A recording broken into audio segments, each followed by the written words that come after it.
Welcome to the Footy Show here on Patreon. We are back. Like the Renegade Master. We are. I mean, we were here last week, so we are back. Only back. follows on that. Yeah, we would be, because it's the next week. It is. Well spotted. Yeah, well, you know. No club football over the weekend in Europe's major leagues due to international football. You're such a League 1 and 2 snob. I said top European leagues. Actually don't mind the likes of League 1 and League 2. You're the snob. You don't like any of that kind of football. Like international football. Absolutely rubbish. Listen, we'll talk about it because it took place. England, let's start with England. Yeah. What a great place to start.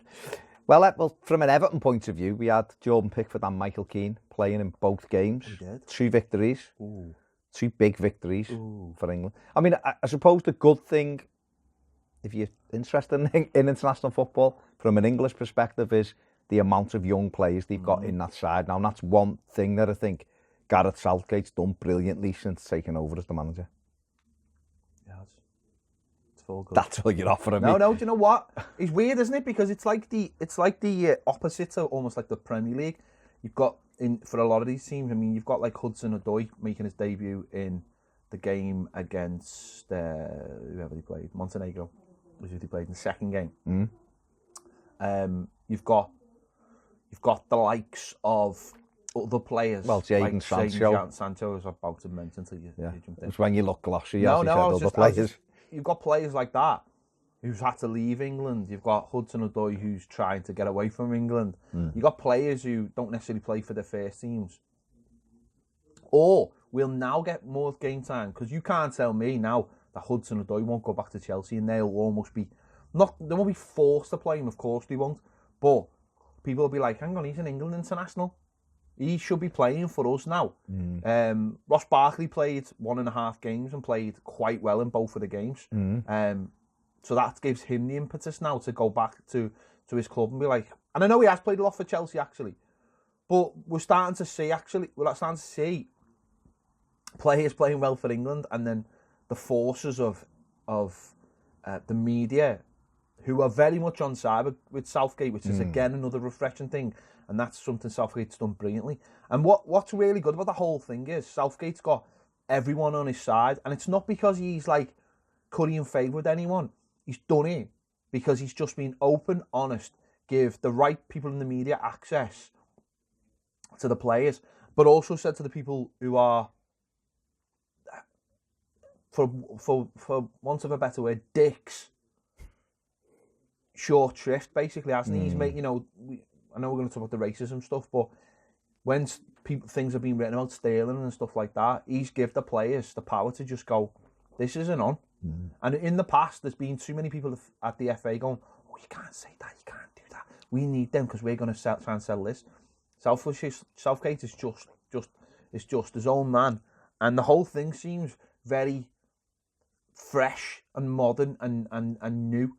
And it's obviously coming off the back of years of being now at St. George's Park, which it's funny because everyone gives Southgate, all the credit, but a lot of the credit's got to go to the people who decided that England needed to have this central hub, which he has taken forward, because in the wrong hands as well. I'm not saying it's all St. George's Park, but in the wrong hands, St. George's Park would have just been a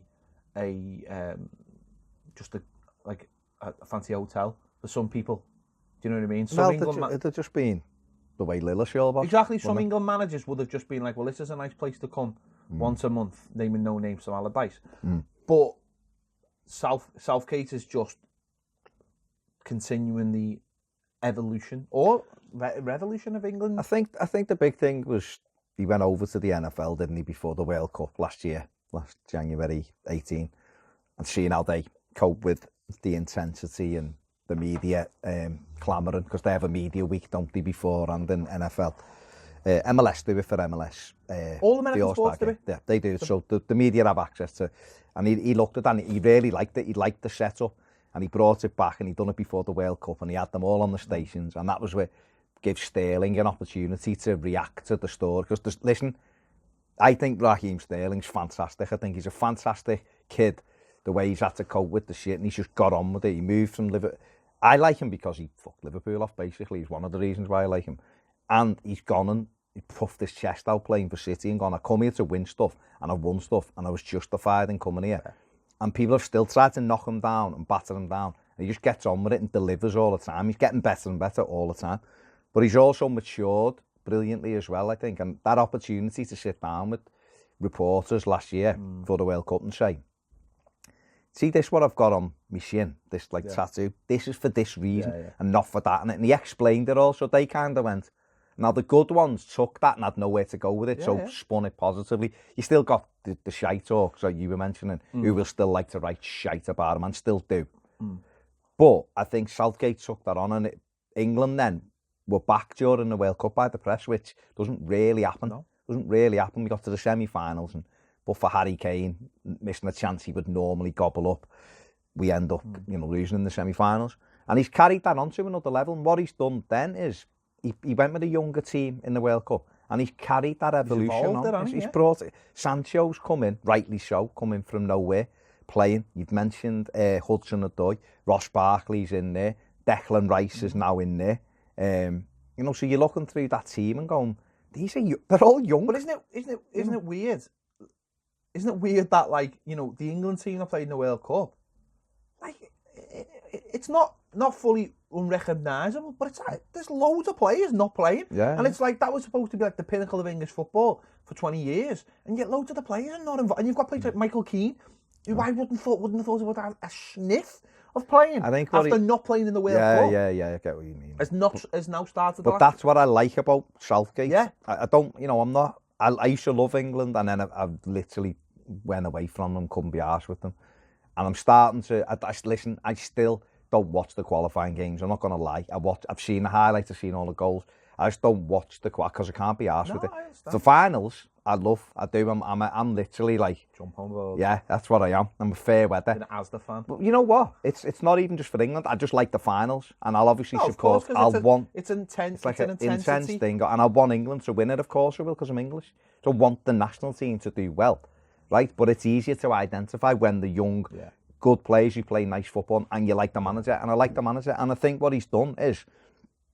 You're absolutely right. That England team got to the semi-finals of the World Cup, right? Which is the best we've been for years. And yet he's looked at like Michael Keane and gone, well, you've been good for Everton this year. Like, it hasn't been amazing, but you've been good. You've been dependable. You've done well. So you're going to play.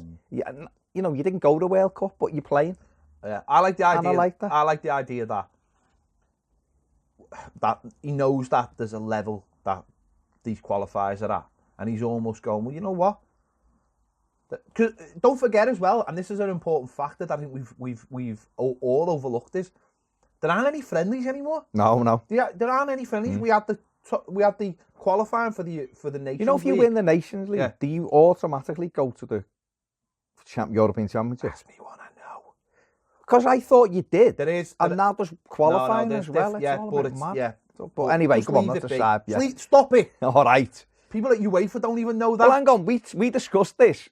8 years ago. I know. 7 years ago, in Knowsley on the radio. We broke this story. Yeah, we did. Point being is there's no friendlies anymore. Yeah. So, actually, if you think about it like that, all these players are getting... And Nations League, it's great. I know it's going to be in the summer, and everyone... I know it's only going to be like 4 games, but everyone's like...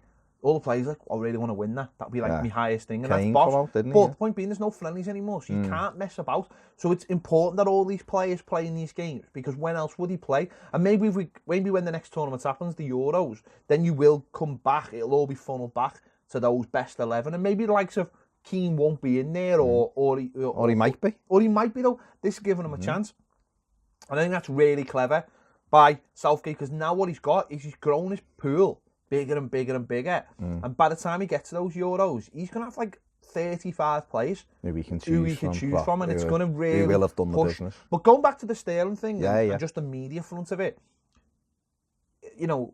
what a shock that if you get a player together with the media and put them close together and let them answer questions on certain things, that you will get the truth. Yeah. Because for far too long, we've had this, us and them, and we still have it. We still have it at Premier League football clubs. We still have it in all walks of life, where people the media have gone on to write what they want because they're not allowed to get close to players, so therefore they just write what they want, and they just go, well, so what? So what if I'm banned from that club or whatever? They don't give me anything anyway. What Southgate's just gone is gone, well, if you want to ask Raheem Sterling a question about that tattoo on his leg, you've got to look him in the eyes and ask him the question. And when he tells you the story about his dad and his dad getting killed and why this gun's really important on his leg, he'll tell you. And then what I've noticed, I think, is that now other people in the media are grabbing hold of the people who were writing shit and going, you're a knobhead. I've seen the stories, like certain newspapers, but certain journalists now are pulling other journalists going, this is great. This is great. Watching these is great. And you're going to fuck this up for all of us. And they pull them into line. Well, and I think that's good though, isn't it? That's really important as well. Because it's for England. If you're an England fan, like, we're not big England fans, but if you're an England fan, this is like a golden time. England have just got to the World Cup and the semi-final. But the last time that happened, that team fell apart. The manager left. That, England, the next tournament was the Sweden in the Euros, and they never even got out the group. No, and then we didn't even qualify for the World Cup. And then didn't qualify for '94. So that was the best anyone saw, But this team, they're going on and they're getting better, and the relationships getting better, and everything feels positive if you're an England fan. And people are honestly going, England are like one of the best teams in the world now, easily. And it's not just because they've got, like last time, or they've got Beckham and Scholes and Lampard and Gerrard, who were all brilliant for the teams. No, these are all brilliant for England. And Sterling's brilliant for England. They've got Kane up front, and they can choose from this player and this player, and they've got all these exciting. And one of the best players for England was Henderson in the World Cup. He came off the bench the other night, and that's the way it is. So everyone's like, "This is brilliant," and everyone wants to be part of that. And I think that and the players look like they enjoy playing for England again. Looks like it matters. Whereas loads of games, he just went loads for a period of time. It just looked like they were going through the motions, and that's something I don't think he can get enough credit for, Southgate. Because I'll be honest, when he was up for it, I was like, Southgate, would you be arsed? Like, do you know what I mean? And he's done a brilliant job. He really has. And because I think the reason why he's done a brilliant job is it's not really about him. He's not made it about him. He's just got on with it. He isn't a high-profile manager. He isn't Fabio Capello on stupid money or Sven Gordon Eriksson or whatever. He's just gone in and just gone. I've done the 21s. I've been in the system. I've had a bit of club experience at Borough. Done stuff at Villa, and I'm the England. I think the other thing with him as well is there's no skeletons in his closet. No. The media are not looking for skeletons in his closet. That helps.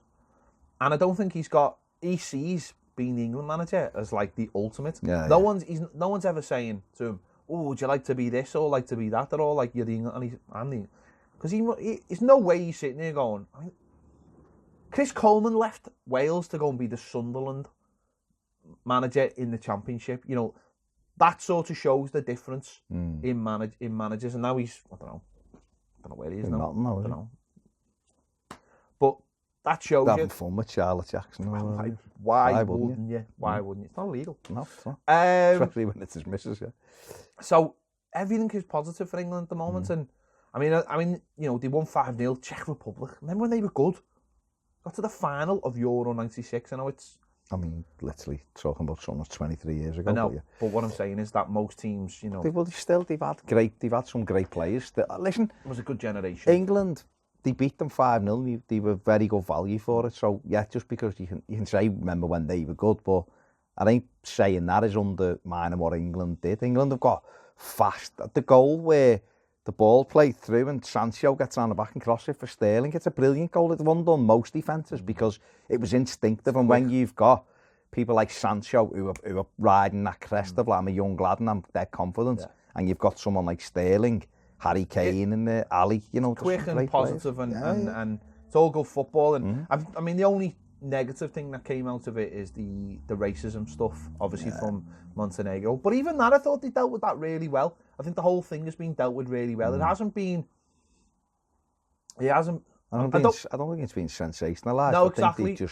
I think, and it's interesting. They're getting done, aren't they? Yeah, of course they will. But I think what's good is it's opened another debate about racism, and I think that's really positive as well, because you've got a lot of people shouting, "Oh, it's just terrible. This is the worst thing in the world." And a lot of like people like Stan Collymore, John Barnes are going, "Is it the worst thing in the world though? You know, is it the worst thing in the world?" When you're seeing 3 Chelsea fans, you know, middle-aged Chelsea fans standing up giving Sterling racist abuse or alleged racist abuse, and we've seen other things this season. We've seen Millwall in the cup game against us.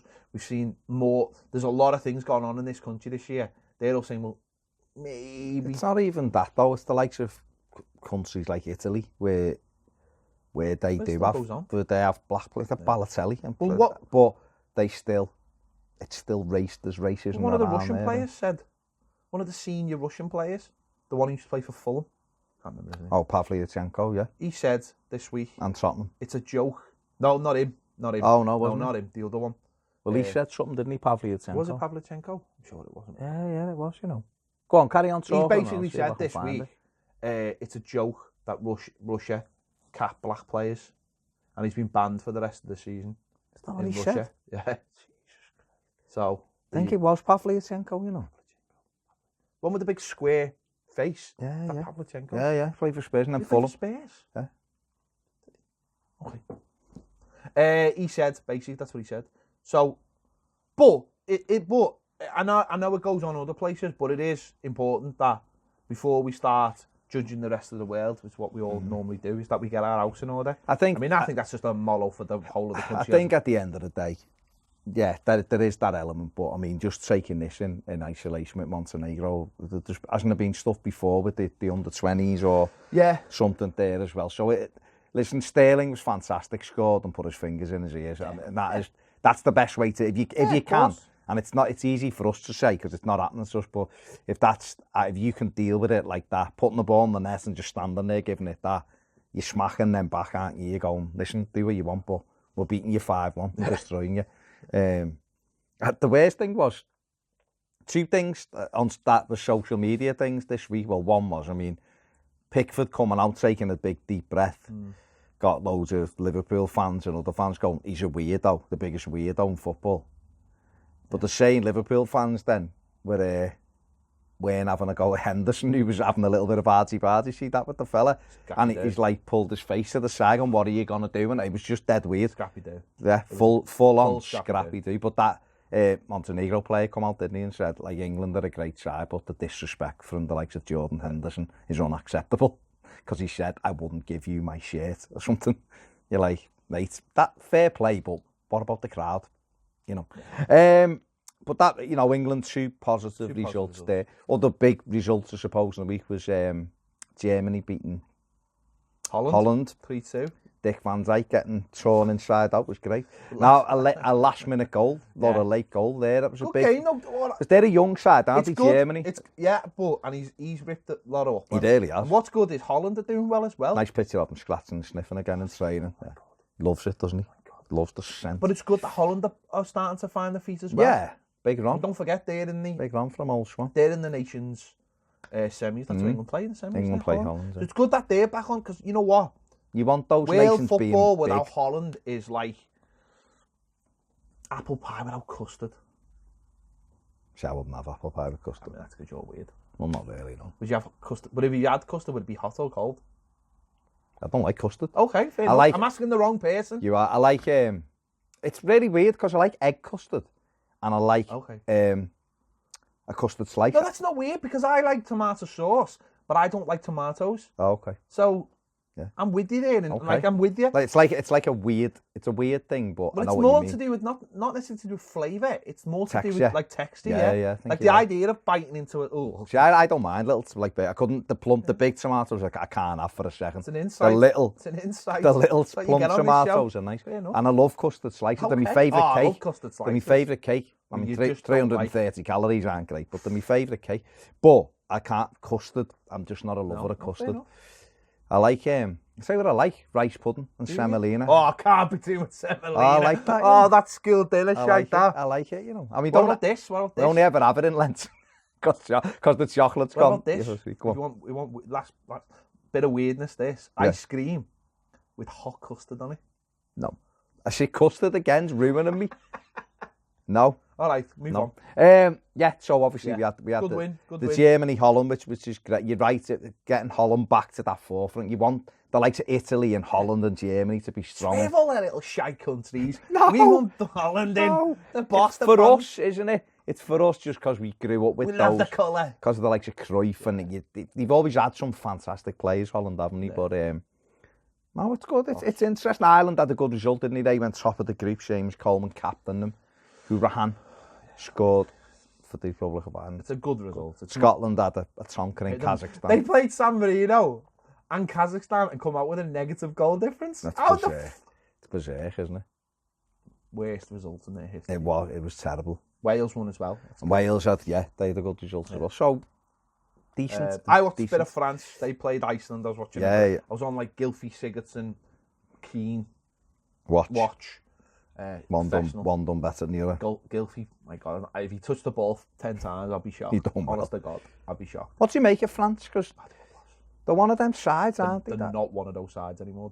They're just boss. No, what I mean is they were one of those sides that always had really good players, but they took it to the next level. Obviously, world champions, and following that up with just the batter teams, don't they? Honestly, You surprised you lose their main man? No, because he loves him, doesn't he? Yeah, he does. Deschamps is a bit like Southgate. I know he's won a lot more. Yeah. But he's a little bit like that. He's like, he's just when they give him the job, I think people were still a bit. I don't like him.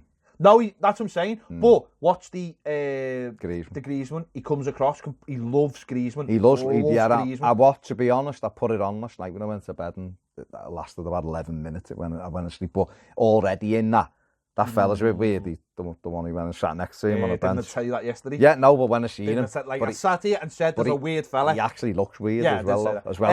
But his mate, why is he pulling faces at Griezmann? It's new and everything. But Deschamps, he loves Griezmann, and the players seem to really love him. He's got like a. I don't like the way he treated Benzema. I watched the Have you watched the Benzema doc?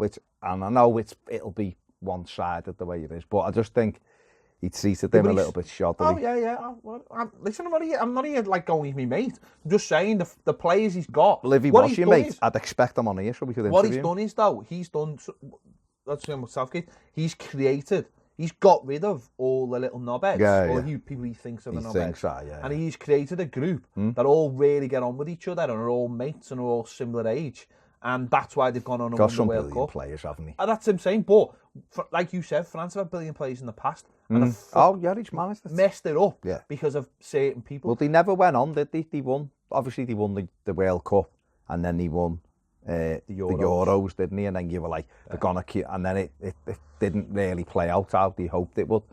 But this team now, and you're looking at like Griezmann and Pogba, and you're looking. But then you're looking at the same time. If you looked at after they won '98, you'd be saying the same, wouldn't you? I suppose you wouldn't be looking that far ahead. But he's trying to get rid of that, and I think I watched them, and they've got a lovely mix. You know, defensively, the really good midfield.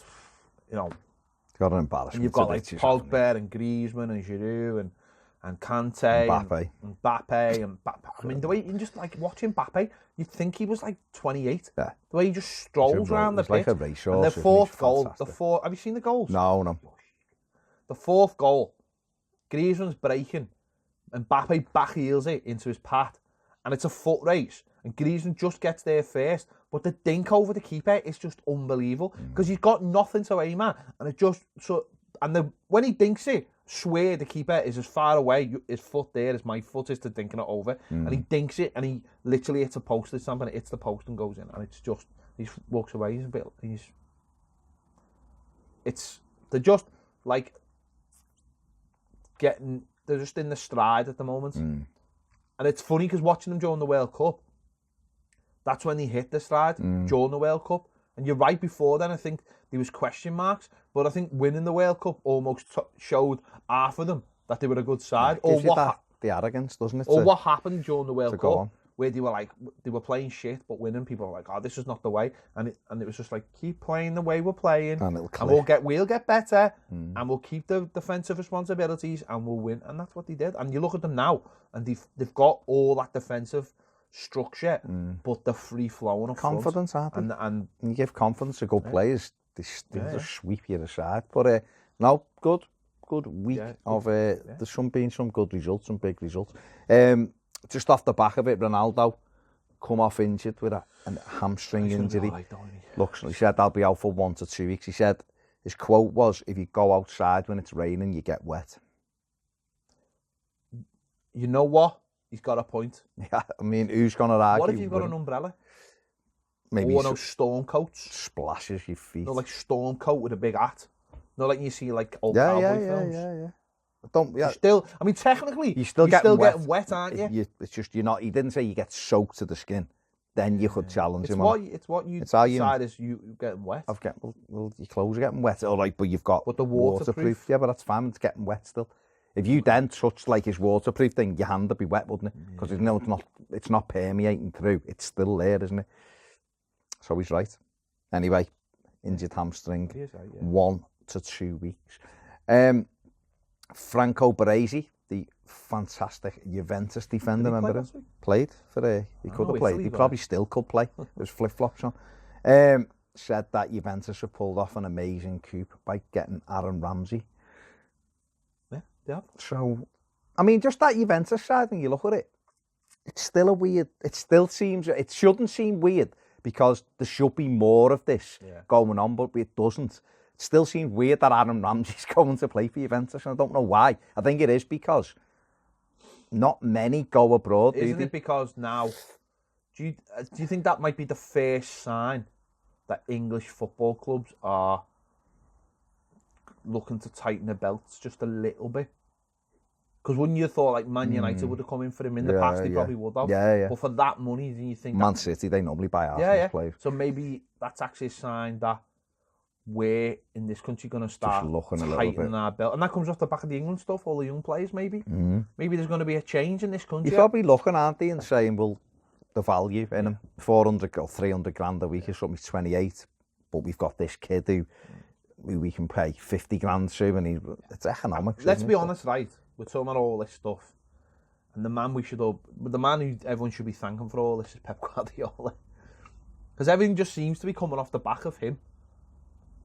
The England stuff all in the way Cruyff did. The way Cruyff did it in the past. Cruyff's the ultimate man in football. No, that's what I'm saying. The way Cruyff done that. He's changing English football, and maybe this is another sign of it. Is that people are now looking and going, well, actually, why play all that money for it when we've got this young lad coming through?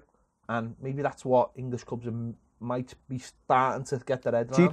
Do you think Phil Foden could be a reason why City weren't interested in Ramsey? Probably, yeah. Because I thought he's the type of player. I don't know whether he'd actually get in Man City's team for a start because they're amazing. They're great players. But in the past, he might have been one they looked at and went, we'll take him for our squad and he'll play 20 games because we play in every competition. He doesn't strike me as a Pep player. No, he's a runner, isn't he? But I think he'll do well in Italy because he's probably a different type of profile than what Juventus have got. They've got the likes of Chan, haven't they, and people and Khedira and people like that. So, just staying on the European teams theme, Bayern Munich have spent 80 million euros on not on a sneeze, on Lucas Hernandez from Atletico Madrid. Can play left back and centre back. French international. Can't get in past Ligue 1, like, you know. He's had injuries. About 80 million euros. He's in that documentary. There you go. Watch it. There you go. 80 million euros. Yeah. 56 million. They've got 56 million quid. They've got 56 or 68. I don't know. No, 66 million. 60, they've got it's probably about £8 at this moment. It's 66 million quid. They got Pavard as well coming in. So this is we saw Bayern Munich knocked out the Champions League by Liverpool the other week. A fit, quick Liverpool side ran them ragged in the end on the counter-attack, certainly. And it needed changing up, didn't it, that side? Needs rebuilding. It still needs rebuilding. Oh, it does, but I mean, are you surprised by the amount of money? Because I thought they were... No, he's a World Cup winner. Still that 80 million for him, just 80 million euros. From Bayern Munich, spending that money just seems a bit thingy to me. They've got it. There's some Van Dijk. What did Van Dijk cost? 75. 75 million. So that's where it is up there, isn't it? That's Premier League money, but No, they've got it, and obviously it's someone who can play left back, someone who can play centre back. They need to start rebuilding. You know, well, I think we're going to see, as much as we're seeing young players being signed, and he's only 23 anyway. I think so. He's got a long career ahead of him. He's still got 10 years. I suppose they're looking at good value, aren't they? Yeah, I mean that's just the way it is, isn't it? At the end of the, there aren't that many good players of that calibre knocking about, and Madrid can ask that kind of money. And that's going to be the knock-on effect for them now, is what they do. We mentioned this the other week when we were talking about Simeone and and everything that brought with it. But Griezmann, we spoke about him on last week's show, with people saying that, journalists saying that he wants Barcelona, but Barcelona aren't happy with the way, just weren't happy with the way he agreed to go last year, and then he had the U-turn, so he might be, left in limbo there. Golden coming to the end of his contract, he's out of contract in the summer, and the other centre-back as well. Now Hernandez is going. I mean, is this potentially the breakup of that team? And do you think Simeone will? He probably will, because there's probably nowhere for him to go at the minute, unless Chelsea get rid of Sarri and they go big for him. But is he gonna have to start rebuilding, or do you think he might be looking to move on himself as well? There's talk of Saul going to City as well, isn't it? Yeah. So I mean, he'll be used to that rebuilding, but it's having to do it all in one go. That'd be difficult. That'd be really difficult. He's going to have to, isn't he? But I think Madrid are one of those clubs that they're not going to win the league this year. Then obviously they're out the Champions League. It's difficult for them because they are the second club in the city, even though they're a Champions League team. Real Madrid are going to go big this year. There's talk of obviously Hazard, and there's talk of Pogba, and there's talk of Mbappe and Neymar, and so they're obviously going to go. And they just bought a defender, haven't they? They're going to go big as well. I mean, what it shows is that the teams that have Bayern Munich have gone out early in the Champions League, as far as they're concerned. Yeah. Real Madrid have gone out really early. When you consider what they've done the last 3 or 4 years, 5 years. So those big teams are now flexing their muscles. They've come to they've probably let it go on too long, and now they're going to have to pay for that. Yeah, literally. And they're bringing, so that's why they're bringing in young players, but they're bringing in proven players, 2 World Cup winners. So, that's just the way it is, isn't it? It's weird because in this country, I think we tend to be evolution rather than revolution. Yeah. I know City bought a lot at the beginning of last season. I know Liverpool bought well at the beginning of this season, but it's only 1s and 2s and 3s. And I know at the moment these are only 1s and 2s and 3s, but that's what you've got to do, isn't it? The only way you're going to get good players is by spending big now, and the only way you're going to get big players is going to other big clubs, and then they'll have to.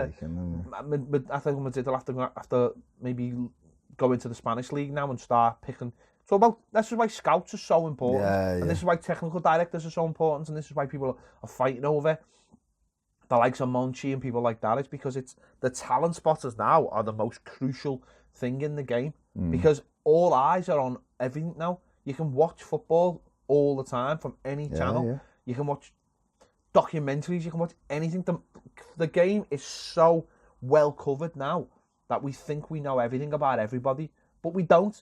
Because we still focus on a few players, and it's when that player comes through, you go, "Oh my God! Like, look how boss he is," and that's where good scouts earn the money. Absolutely right. Staying with Madrid, but going on to the Europa League, and the reason why I'm staying with them is because the Europa League final is at their stadium this year. You've got no, it's not Champions League finals at their stadium. So ignore that link because it didn't work. But the Europa League. Well, yeah. The Europa League, as I said last week, we hadn't covered it, so we'll just quickly go through it now. We've got 2 English clubs in the quarterfinals of the Europa League. You just mentioned Monchi there, so let's quickly start with Seville. They went out to Slavia Prague in the last round when they were big favourites to go through. Monchi's return there. Pablo Machin was sacked. The other Paul Machin was sacked because obviously that was a made up. The way he treated Girona. Yeah, well, there you go. It happens. It's karma, isn't it? But, you know, they would have been playing Chelsea, which the way the draw worked out, and which would have been a interesting tie, because Sevilla got a good side. But Chelsea, they made light work of Kiev, didn't they, in the last round, 5-0 away, and Giroud with a hat-trick. They're facing Slavia Prague away first leg. You'd expect them to come through that, wouldn't you? And this, I suppose, for Chelsea, should be the priority. Because for Sarri, if he was to win this, there's Champions League football straight away. And also a trophy in a season where he's publicly called out the players a few times because he hasn't been happy with them. But he could go, there's your trophy. Yeah. Oh, yeah, and we're in the Champions League again next year. It'd be really good for him, I think, as a marker. Yeah. Arsenal, they became only the second team to turn around a 3-1 first leg deficit in the Europa League. The other one being... Can't remember. Fulham. Yeah. Juventus. Beat Juventus. Yeah. 3-1 down to Juventus, beat them under Roy Hodgson. But Arsenal, their Aubameyang was fantastic, put the Black Panther mask on as well. Said, that's him, Black Panther, inspires him. They face Napoli. You used to put Spider-Man ones on though, didn't he, at Dortmund? Yeah, now he's gone Black Panther. He identifies more with the Black Panther, he said. Good on him. So there you go. They've got Napoli, which will be a tough game. Yeah. That'll be a tough tie. First leg at the Emirates.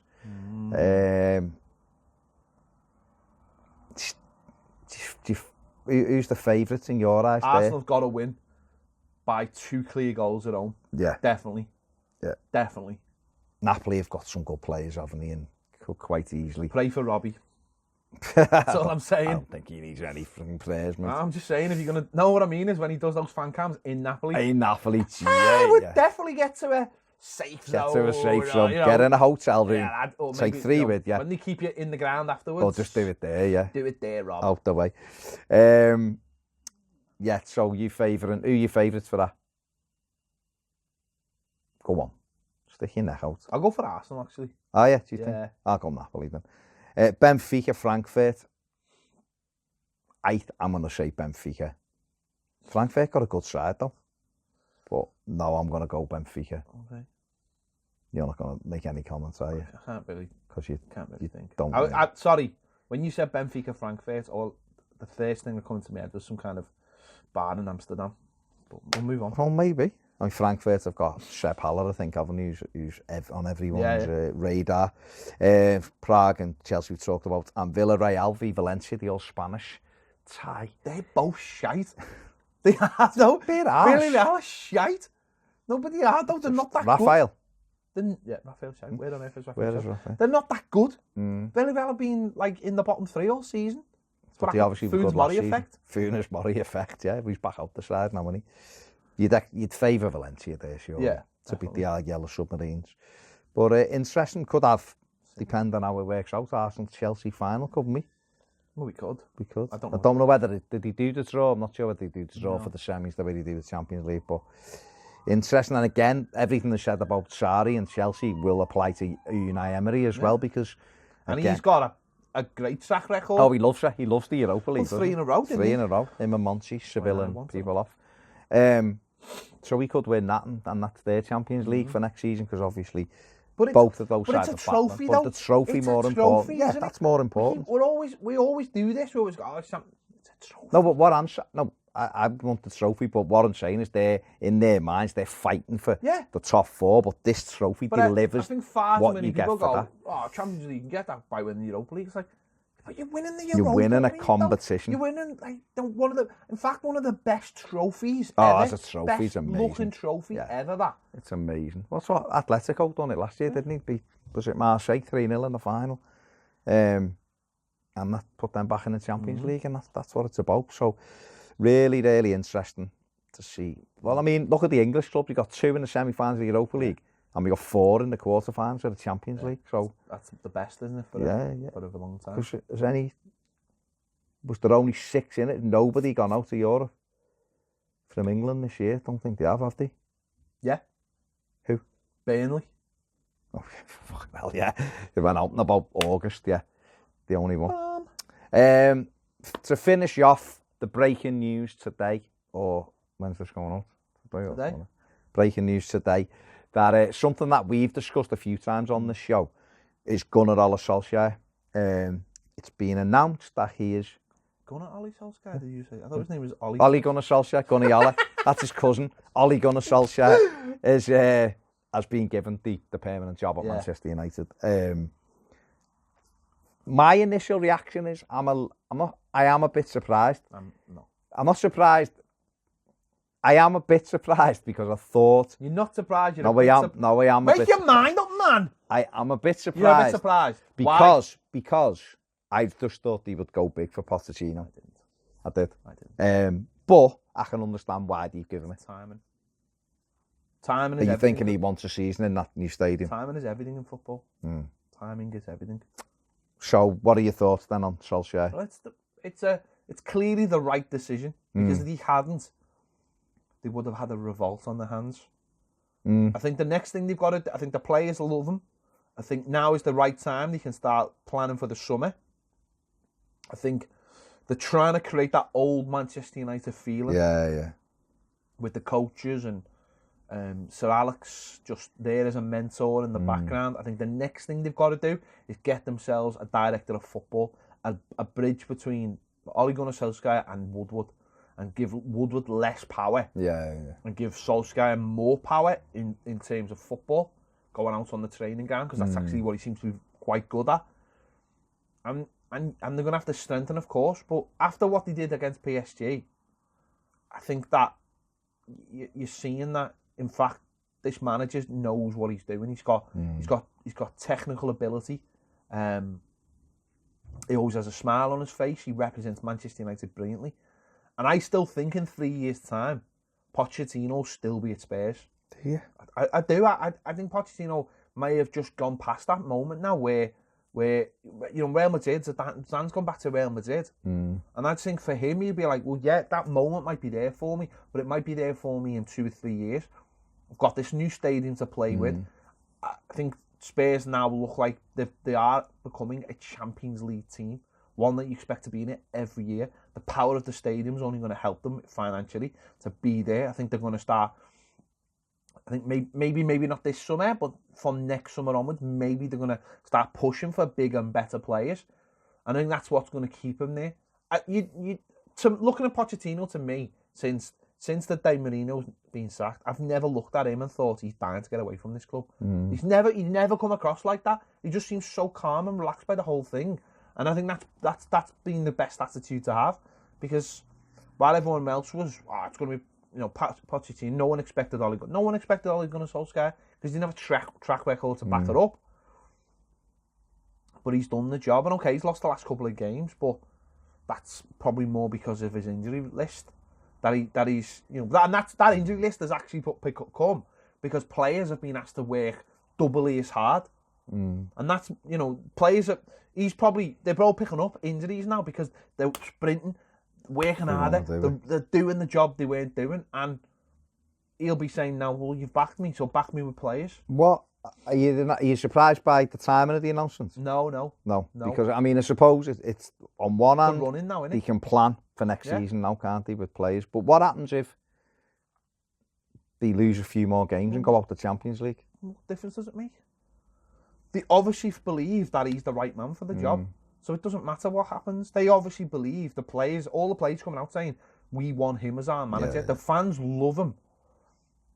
The old guard seem to love him. He's brought back that Manchester United feeling. And if you're at any club and you've got someone, doesn't matter who they are, if they restore that feeling that you love about your club, then positivity. Isn't that all that matters? If someone doesn't fit at your club, or you don't feel the club, or the mass don't feel that they fit, they don't last. It's as simple as that, because no one ever we've had this before from someone at Everton. It's that idea of, well, someone gets extra time. Look at Martinez. Martinez, for some people, got more time than he should have. But for some other people, he didn't get near enough time. Because the reason is why is because people liked them, because it felt like he knew Everton and he got Everton, and that made it really hard, and there was a feel good factor when Everton were playing well, Whereas when Koeman was at Everton, and even when Everton playing well, no one ever like sung his name or he was just, well, he's our manager and he's great, but there was never like. You didn't like him, did you? It's not that I didn't. Not saying you. I mean, as a fan base, I mean, we didn't. Never warned. No him. one like committed to him because he never committed to us. No. Everything feel like Ole Gunnar Solskjaer will like not Guller on Solskjaer. No. Ole Gunnar Solskjaer, you feel like he'll probably be on the training ground rather than like go home to his missus or see his kids ever. Like he'll sleep at Carrington. That's the way it'll be. Like you know that he's going to throw everything into Manchester United. And for a fan, that can only make you excited. That can only make you excited because you just think, well, it's in the right pair of hands, and we can don't have to worry about that result or that result because we feel like because he's driving the bus, aren't we? So there you go. Couple of things. But you're still sceptical. Not sceptical. I think he's done brilliantly, and I can understand why they give him it. I just thought I don't know, from both sides. I think Pochettino, I understand that he might want to take Spurs into that new stadium. He's been put on that journey with them for the last few years. So yeah, it's a big thing to walk out on that because who knows what level that'll take them to. United, it's one of them. If say, I don't know. I think you'd always get the Roberto Di Matteo feel. Well, let me ask you a question then. What if Pochettino had already told Manchester United he wasn't interested? Yeah. Well, I think that's probably more the thing. I think he's probably said, "I'm not leaving this summer. We're just going into the stadium. I'm not leaving," and they've gone, "Like, okay, giving Solskjaer, we're keeping Gunner." So does it make more sense here if that's then? Yeah, maybe. I just thought they would want something in place now. And maybe Solskjaer will do it. Maybe Solskjaer will go in and they'd be brilliant. And it's like, well, we didn't need to go and get someone who's got no ties with the club. And maybe you're right. You're right. Maybe they're looking and going, this fella is making it feel like Ferguson United again. And as a result of that, we all want to buy into that. And we've got Terry Phelan and we've got, next thing I want to see. No, they haven't got Terry. Mike Phelan. What's going on today? But what I want to see Mike Phelan do is burst the balloon by Solskjaer and making shit himself, like he did with Fergie. And then I'll know that Man United don't strike me as a club that make decisions on emotion. No. They're too big. And the Glazers are weird alien reptiles. So who's coming in, Van der Sar, technical director? Again. That would be the ideal appointment for them. But then, as I just said, they don't make decisions by. But he's done it, hasn't he? He's been doing it, hasn't he? At Ajax. Or he has. So they might go to him and say, come and do it for us. Yeah. But I think that's what they need to do next. I think they need to take a lot of that away from Ole Gunnar. I'm not saying he can't do it. I just think that for a club that size, that's what they've been getting. Well, wrong. It's unnecessary, isn't it, to give him that role as well. Let someone else do it who's done, like you say, who's got a relationship with, and then you can go to Ed Woodward and just give him the all round the chops. Pass the ball, take the ball, watch it. It's good. It's good with Pep. Then? I'm watching Griezmann. I also, just before we finish, have you listened to Graham Hunter's chat with Don Hutchison? No. Oh, it's brilliant.